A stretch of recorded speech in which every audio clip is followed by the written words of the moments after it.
మలక్పేటలోని వికలాంగుల సంక్షేమ భవన ఆవరణలో నిర్వహించిన అలాయ్ బలై ప్రోగ్రాంలో వికలాంగుల హక్కుల పోరాట సమితి వ్యవస్థాపకులు మందకృష్ణ మాదిగపై చేసిన వ్యాఖ్యలకు నిరసనగా కార్యాలయం వద్ద ఆందోళన చేపట్టారు. క్షమాపణలు చెప్పకపోతే మహిళా వికలాంగులతో కలిసి రాష్ట్ర కార్యాలయాన్ని ముట్టడిస్తామని హెచ్చరించారు.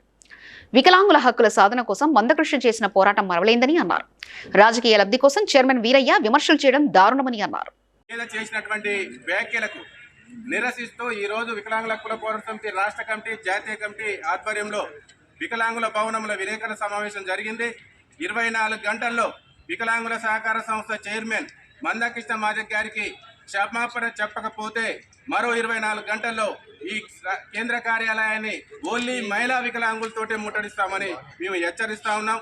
వికలాంగుల సహకార సంస్థ చైర్మన్కు నిజంగా చీము నెత్తురు ఉంటే 30 మంది లేని వికలాంగుల సహకార సంస్థకు నెలకు 2 లక్షల రూపాయల జీతంతో నువ్వు ఇక్కడ పనిచేస్తా ఉన్నావు. వికలాంగుల సహకార సంస్థలో పనిచేసేటటువంటి ఉద్యోగులందరికీ కూడా తక్షణమే పిఆర్సీలు ఇప్పి జీవో నెంబర్ 39ని రద్దు చేయి, ఖాళీలో ఉన్నటువంటి పోస్టులన్నీ అన్ని కూడా భర్తీ చేయని విహెచ్పిఎస్ ఆయనకు డిమాండ్ సవాల్ విసురుతుంది.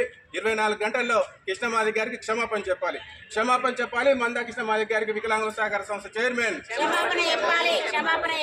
తెలంగాణ ఆంధ్ర రాష్ట్రంలో పెన్షన్లు పెంచాలనే ప్రధానమైన డిమాండ్తో మందకృష్ణ మాదిగ గారు ఈరోజు వికలాంగుల సమాజం రోడ్ల మీదకి వచ్చి సగౌరవంగా గుర్తింపు గౌరవం వచ్చిందంటే కేవలం మందకృష్ణ మాదిగ పోరాటంతోనే వికలాంగుల సమాజంలో గుర్తింపు వచ్చింది.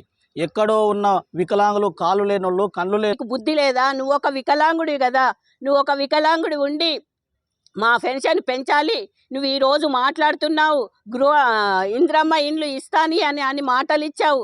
మరి మా వికలాంగులకు అన్యాయం జరుగుతుంది సార్, మరి నువ్వేం చేస్తున్నావని నీకు మాట్లాడడానికి రాలేదా?